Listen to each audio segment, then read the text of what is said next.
On arrive au monument qui rend hommage notamment à Roger Salingro, donc ancien maire et député de Lille, qui est juste à côté de la place du même nom par ailleurs, Roger Salingro, au pied du beffroi de la mairie.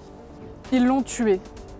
Cette phrase, elle a été utilisée en une du journal de gauche Le Populaire le 19 novembre 1936, suite à la mort de l'ancien maire de Lille, Roger Salingro.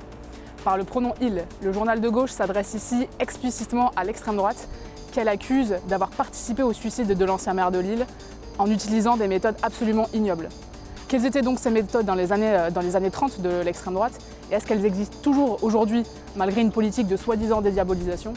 C'est ce qu'on va voir. On va notamment parler fake news, harcèlement sur le web et trolls sur les réseaux sociaux.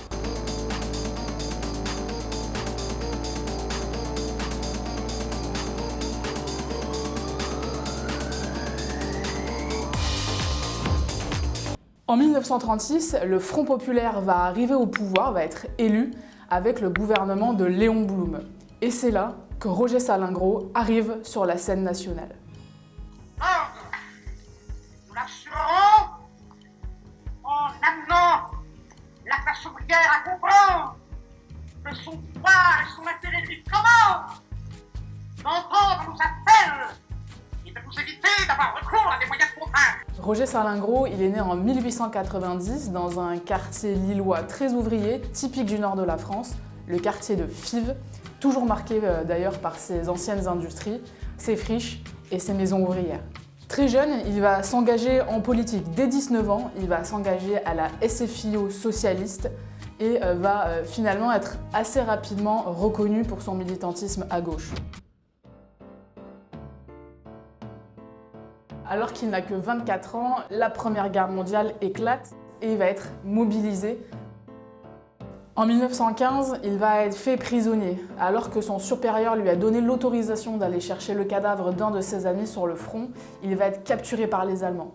À partir de là, il va faire plusieurs camps d'internement et va même être condamné par l'Allemagne car il a refusé de travailler dans une usine de munitions. À la fin de la guerre, en 1918, il va rentrer épuisé de ce conflit. Dès son retour, il reprend ses activités militantes et politiques et à 29 ans, il devient conseiller municipal à Lille et conseiller départemental du Nord. À 38 ans, quelques années plus tard, il devient maire de Lille et député du Nord. Nous inaugurons aujourd'hui le beffroi de Lille en Flandre. Notre beffroi affirmera notre volonté de paix entre les peuples. Les années 30, elles connaissent une montée très forte de l'extrême droite autour de nombreuses et très nombreuses ligues, qu'on appellerait aujourd'hui finalement des milices, qu'elles soient fascistes ou qu'elles soient nationalistes. Notamment, il y a un jour de l'histoire qui va être marqué par une grosse manifestation, c'est le 6 février 1934, où là, les ligues d'extrême droite vont manifester pour faire un coup d'État et renverser le gouvernement en place en France.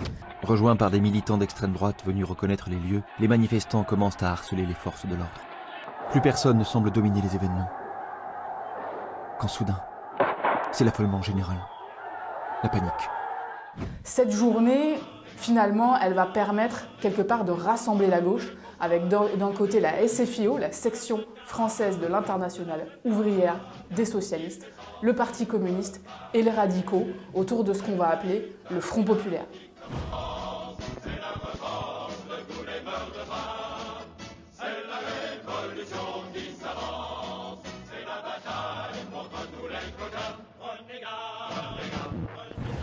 En 1936, il va être appelé par Léon Blum au gouvernement du Front populaire en tant que ministre de l'Intérieur. Son action, elle va être marquée notamment par la lutte très forte qu'il va mener contre l'extrême droite en faisant passer une loi de dissolution de certaines ligues. Par exemple, la dissolution des Croix de Feu, qui est nationaliste, ou du parti franciste fasciste. Son engagement, il est donc marqué à gauche, socialiste et anti-extrême droite, dans une période où, au contraire, l'extrême droite est très puissante. Malheureusement, en face, la riposte d'extrême droite s'organise. À défaut de décoration militaire, les sardines de député-maire du cycliste Salingro. C'est bien envoyé, bravo. Il en prend plein la gueule et c'est ce que nous voulons. Vous allez le publier dans le prochain numéro? Attendez, il faut d'abord que Béraud le lise et le remanie un petit peu. Pourquoi le remanier? Vous venez de me dire qu'il est très bien, mon article. Oui, mais dit très bien, oui, mais voyez-vous, Gringoire a un style, et ce style, c'est Béraud. Roger Salingro va être la victime de ce qu'on appellerait aujourd'hui des fake news, d'une véritable campagne de calomnie. L'extrême droite et toute sa presse affiliée va l'accuser d'être un traître à la patrie et d'avoir été déserteur pendant la Première Guerre mondiale. Mais il a laissé subsister la sordide réalité du fait qui a motivé les poursuites. La désertion de M. Salingro.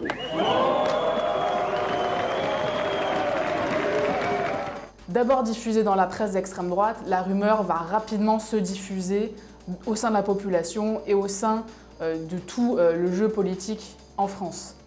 Face à ça, Roger Salingro va répondre démenti sur démenti, mais la rumeur va continuer à se propager. Une enquête va être ouverte qui va prouver l'innocence de Roger Salingro, qui va prouver qu'il n'a pas été déserteur, mais malgré tout, le mal est fait, et comme le dirait le bon sens populaire, malheureusement, tout le monde pense qu'il n'y a pas de fumée sans feu.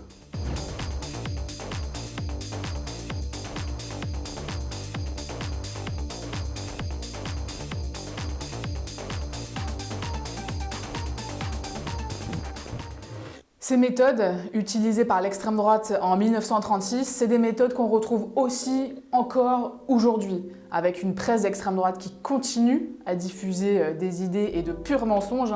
On l'a vu avec notamment, par exemple, Najat Vallaud-Belkacem, qui avait été traitée d'ayatollah. L'ayatollah, la ministre de la Rééducation.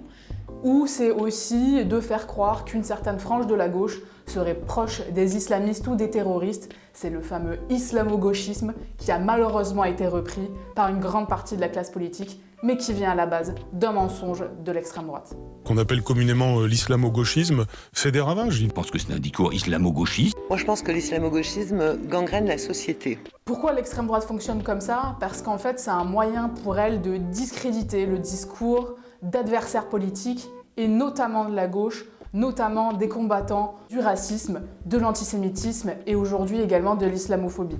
L'objectif, c'est de semer le doute au sein de l'opinion publique, parce que quand il y a doute, l'extrême droite a déjà gagné.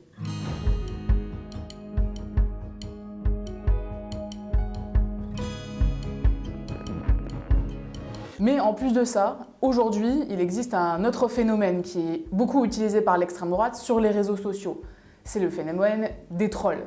Ces militants d'extrême droite qui s'organisent pour répondre à tous les posts qui ne leur conviennent pas dans leur idéologie et vont y répondre de manière systématique, en nombre. Ça rappelle parfois aussi beaucoup les techniques finalement de harcèlement et y répondent de manière diffamatoire, voire parfois insultante.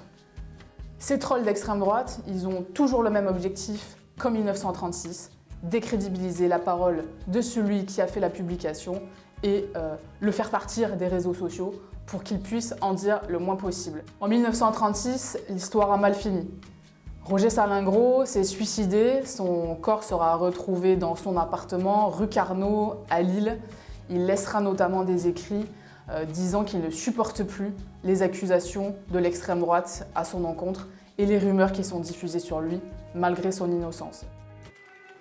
Pour vous dire à quel point c'était quelqu'un d'humaniste, il a pris soin d'enfermer son chat dans une autre pièce, il s'est suicidé au gaz, et il a enfermé son chat ailleurs pour éviter que celui-ci ne meure. Quelques jours plus tard, il va être enterré au cimetière de l'Est, toujours à Lille, et c'est plus d'1 million de personnes qui vont participer à ses funérailles. C'est comme si l'ensemble de la métropole de Lille se déplaçait à un enterrement. Le suicide de Roger Salingro va avoir un retentissement très fort dans la classe politique. Le gouvernement va tenter de prendre une loi visant à condamner la diffamation dans la presse. Malheureusement, cette loi ne va pas perdurer dans le temps et n'aura pas d'effet à la suite du suicide de Roger Salingro.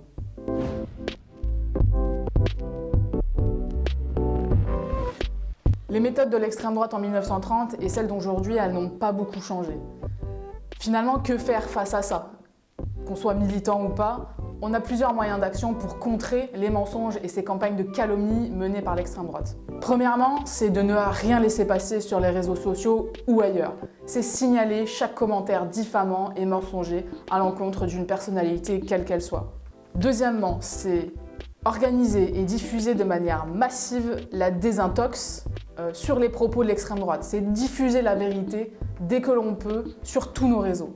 La désintox, c'est reprendre ce qui est dit, tous les mensonges de l'extrême droite et les démonter un par un afin de diffuser la vérité et aussi de protéger ceux qui en sont victimes. Troisièmement, c'est évidemment s'engager dans tous les mouvements de lutte contre l'extrême droite, quel qu'il soit. La lutte antiraciste, la lutte contre l'antisémitisme, contre l'islamophobie, pour les féministes et évidemment contre l'extrême droite. Par exemple, à Lille, il y a un mouvement qui s'est aussi développé, celui de la Jeune Garde, qui lutte ouvertement et fortement contre l'extrême droite sous toutes ses formes. Dernièrement, c'est unir la gauche. En 1936, la gauche a réagi en s'unissant autour du Front populaire. Aujourd'hui, c'est aussi ce qui nous manque. Cette réaction face à l'extrême droite qui se structure de plus en plus et diffuse de plus en plus ses idées via de la presse, via des médias, via des chaînes de télé. Aujourd'hui, c'est primordial de nous unir pour gagner le combat contre l'extrême droite. Merci d'avoir regardé cette vidéo d'actu de mandat. Elle me tenait particulièrement à cœur parce que dans le contexte actuel, avec toute la diffusion des idées d'extrême droite qui sont absolument insupportables et qui diffusent des mensonges ou des propos absolument scandaleux, se souvenir de l'histoire de Roger Salingro, de notre histoire lilloise, ça me paraissait primordial. On ne s'arrête pas avec cette vidéo, bien sûr. Je vous invite à rejoindre les différents mouvements dont on a parlé et à vous engager sur le terrain contre l'extrême droite et pour unir la gauche. À très vite.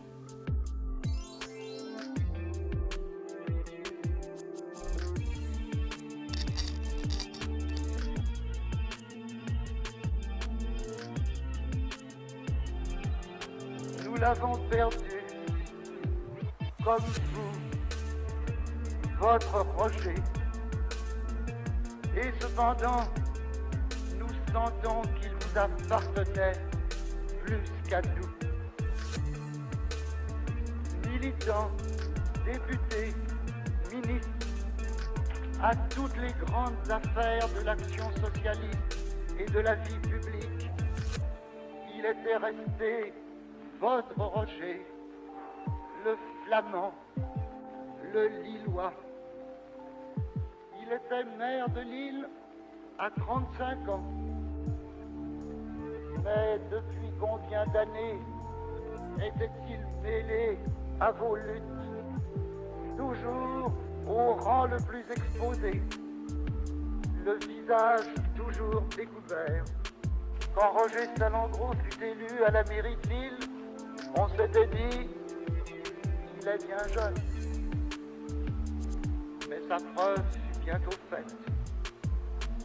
Tout le monde sentit en peu de semaines qu'il s'était en quelque sorte identifié avec sa vie, qu'il incarnait toutes les forces de l'activité communale, qu'il était devenu l'ami, le confident, le conseiller et souvent le bienfaiteur de chaque citoyen qui venait à lui.